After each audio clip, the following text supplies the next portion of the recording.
தண்ணீர் குடிக்கணும். வெய்ய காலத்துல வந்து அதிகமா தண்ணீர் குடிக்கணும். நெறைய நோய்கள் வந்து குழந்தைகளுக்கு, படிக்கிற மாணவர்களுக்கு அம்மை போன்ற நோய்கள்லாம் வருது. தண்ணி குடிக்கணும், இளநீர் குடிக்கணும், வெள்ளரி பிஞ்சு சாப்பிடணும், நொங்கு சாப்பிடணும். இந்த ஐஸ் வாட்டர்லாம் வச்சு குடிக்கக்கூடாது.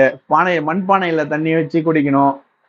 இதெல்லாம் குடிச்சிட்டு நீங்க பாதுகாப்பா விடுமுறை நாளுன்ட்டு அங்க போறேன், இங்க போறேன்ட்டு இந்த குளத்துல போய் குளிக்காம, ஏரியிலலாம் குளிக்காம பார்த்து பாதுகாப்பா, பத்திரமா இருக்கணும். பெரியவங்களுக்கும் என்னன்னா, பகல்ல ஒரு 12 மணி வரைக்கும் உங்களுடைய வேலை காரணமாக இருங்க. அதுக்கப்புறம் மாலை கொஞ்சம் வெய்ய சார்ந்து ஒரு 4 மணிக்கு மேல நீங்க வெளியில போயிட்டு உங்க அன்றாட பணிய துவங்கலாம்.